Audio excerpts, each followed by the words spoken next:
اللہ رب العالمین نے قرآن مجید میں ارشاد فرمایا کہ اس فتنے سے بچو، واتقوا فتنۃ لا تصیبن الذین ظلموا منکم خاصہ، کہ اس فتنے سے بچو، جب وہ فتنہ آ جائے گا نا تو صرف ظالم ہی نہیں رگڑے جائیں گے بلکہ سارے ہی رگڑے جائیں گے۔ ظلم جو ہے وہ ظلم ہی ہے، لیکن نظر دوسروں کا آتا ہے، اپنا آتا نہیں ہے۔ 70 سال ہو گئے پاکستان میں ظلم ہی ہو رہا ہے، ظلم کے علاوہ اور کچھ بھی نہیں ہو رہا۔ اس واسطے یہ کوئی پریشانی والی تعجب والی باتیں نہیں ہیں بھئی آج اتنے بندے مر گئے، آج اتنے بندے مر گئے، آج اتنے بندے مر گئے، ہے پریشانی والی بات، لیکن پاکستانیوں کو پتہ ہونا چاہیے کہ تم نے جب حضور کے دین کے ساتھ وفا نہیں کی اور حضور کی عزت اور ناموس پر بھی تم نے اگر مگر کیا، جو ملک اللہ نے تمہیں عطا فرمایا تھا، تم نے وعدے کیے تھے، اس ملک کے اندر تم نے جب اسلام کو دیس نکالا دے دیا، اور اسلام کی بات کی جائے تو لوگوں کو 11,000 وولٹ کا کرنٹ پڑتا ہے، پھر ظاہر بات ہے اسلام تو پھر تمہارا محافظ رہا کوئی نہیں، اب دنیا میں تمہیں حفاظت دے نہیں سکتی، تو پھر وہ جو فتنہ ہے اس فتنے سے اب کوئی ظالم تو ایک ہی ہوگا، لیکن ساری اس کے اندر رگڑے جائیں اور رگڑے جا رہے۔ ہمارے آقا مولا صلی اللہ علیہ وسلم نے ارشاد فرمایا کہ ایک گروہ آئے گا مدینہ پاک پر حملہ آور ہوگا، ایک وقت آئے گا، فوجیں لے کر آئیں گے لوگ، ایک مقام پر آئیں گے تو وہ سارے کے سارے زمین میں دھنس جائیں گے،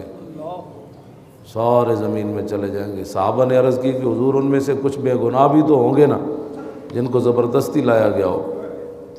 حضور نے فرمایا اس وقت سارے ہی رگڑے جائیں گے، پھر قیامت والے دن ہر بندہ اپنی نیت پر جو ہے وہ اٹھایا جائے گا۔ تو یہ فتنے ہیں اندھیری رات کی طرح چھا رہے ہیں اور چھا جائیں گے، اور انہوں نے چھانا ہے۔ ان فتنوں سے بچنے کا ایک ہی ذریعہ ہے کہ اسلام کے دامن سے امت مسلمہ وابستہ ہو جائے، ہر چیز سیدھی ہو جائے گی، بے شک بے شک ہر چیز سیدھی ہو جائے گی۔ بے شک۔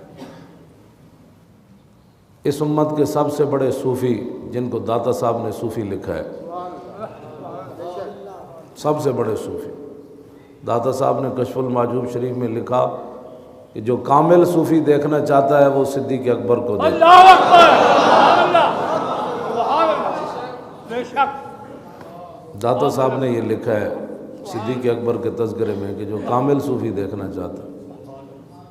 تو کامل صوفی یہ ہے۔ اور یہ صوفی ان کی زندگی آپ پڑھ لیں، ایک ہمارے دور میں ایک صوفی امریکہ جا رہا ہے، دوسرا صوفی برطانیہ جا رہا ہے، تیسرا صوفی کینیڈا جا رہا ہے، چوتھا صوفی پتہ نہیں کدھر جا رہا ہے، مودی کی کانفرنس میں جا رہا ہے۔ ایک ہے صوفی یہ، اور ایک ہے صدیق اکبر۔ سبحان اللہ، بے شک۔ ان صوفیوں کو حضور کی عزت کے لیے کبھی خراش بھی نہیں آئی، یہ صرف مرید کرنے کے چکر میں لگے ہوئے ہیں کہ میرے 10,000 مرید ہیں، میرے 50,000۔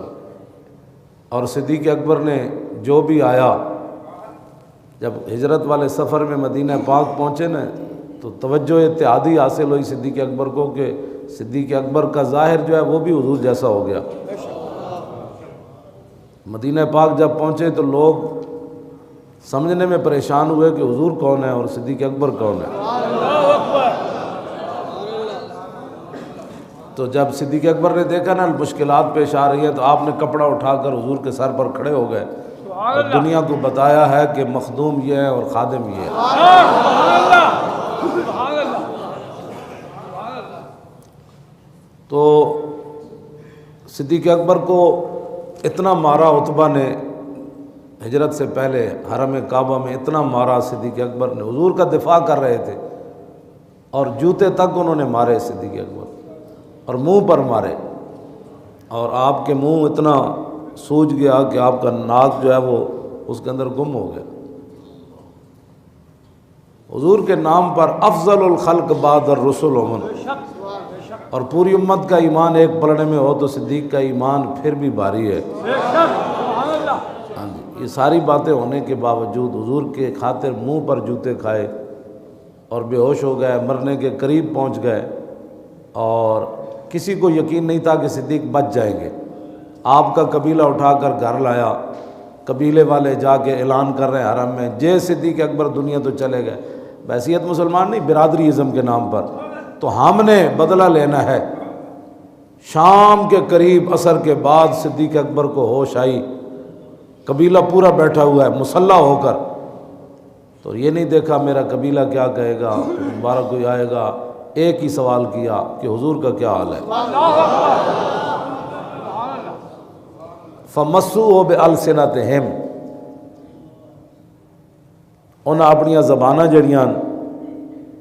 انہاں دنداں تھلے دیتیاں تے اینج زبان ہاتھاں چ پکڑیاں تے انہاں کہ یار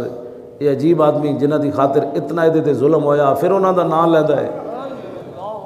تو جو حضور کی خاطر ایک جملہ بھی نہ کہہ سکا زندگی میں، اور حضور کی عزت کا مسئلہ بن جائے، اور وہ 10 آدمیوں کے سامنے بیٹھ کر یوں بھی نہ کر سکا، لڑنا تو کسی نہیں ہو یار، نہیں ہے حضور کی بات ہے، حضور کی شان کی بات کرو، تو پھر ان کو کیا پتہ ہے حضور کی محبت کیا ہوتی ہے، حضور کا دین کیا ہوتا ہے۔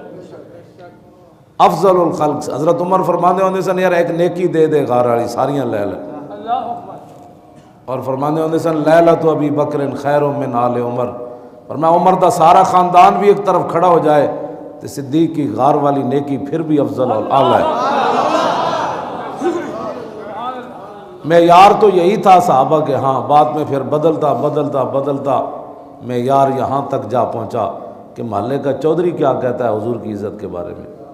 اسمبلی کیا کہتی ہے حضور کی عزت کے بارے میں، سینٹ کیا کہتی ہے حضور کی عزت کے، تھانے دار کیا کہتا ہے حضور کی عزت کے بارے میں، اور جناب آئی جی کیا کہتا ہے حضور کی عزت کے بارے میں، ایم پی اے کیا کہتا ہے، اور جناب عمران کی جماعت کیا کہتی ہے حضور کی عزت کے بارے میں، نون لیگ کیا کہتی ہے، زرداری کیا کہتا ہے، وہ کراچی کا ڈاکو جو ذلیل ہو گیا الطاف کیا کہتا ہے۔ جب میں یار ناموس رسالت کا یہ بن گیا تو پھر کیا ہونا، جب میں کہتا ہوں کہ یا اللہ میرا حال دیکھ، آواز آتی ہے بندے اپنا نامہ اعمال دے۔ جب حضور کی عزت اور ناموس کے مسئلے میں امت ہزاروں گروہ میں بٹ جائے تو پھر ایسے ہی ہونا ہے جیسے ہو رہا ہے، اس میں کوئی تعجب والی بات نہیں۔ اس کا ایک ہی طریقہ ہے بچنے کا کہ پھر کے گلی گلی تباہ، ٹھوکریں سب کی کھائے کیوں، عقل جو دل کو دے خدا پھر تیری گلی سے جائے کیوں۔ ہاں اس لیے کہ وَلَن تَرْضَىٰ عَنْكَ الْيَهُودُ وَلَا النَّصَارَىٰ حَتَّىٰ تَتَّبِعَ مِلَّتَهُمْ، یہ قرآن کی نص ہے، یہودی اور نصرانی کبھی بھی راضی نہیں ہوں گے۔ کیوں جی مولانا؟ یہ تعبید کے لیے یا تاکید کے لیے؟ ہرگز بھی اس کا معنی ہے اور کبھی بھی نہیں ہوں گے۔ وَلَن تَرْضَىٰ عَنْكَ الْيَهُودُ وَلَا النَّصَارَىٰ حَتَّىٰ تَتَّبِعَ مِلَّتَهُمْ، نہ یہودی راضی ہو سکتے ہیں نہ نصرانی راضی ہو سکتے، کبھی بھی جتنے مرضی لمحے پہ جاؤ، مسیتاں دے سپیکر لا دو، مولویاں دی تقریراں بند کر دو، اور ختم نبوت تے بک بکارے کرو، جو مرضی تسی کر لو، یہودی نصرانی اس وقت تک راضی نہیں ہوں گے جب تک تم اسلام چھوڑ کر یہودی نہیں ہو جاتے یا نصرانی نہیں ہو جاتے۔ مزید ویڈیوز اور اپڈیٹس کے لیے یوٹیوب پر علامہ Khadim Hussain Rizvi official channel subscribe کریں اور بیل آئیکن پر بھی کلک کریں۔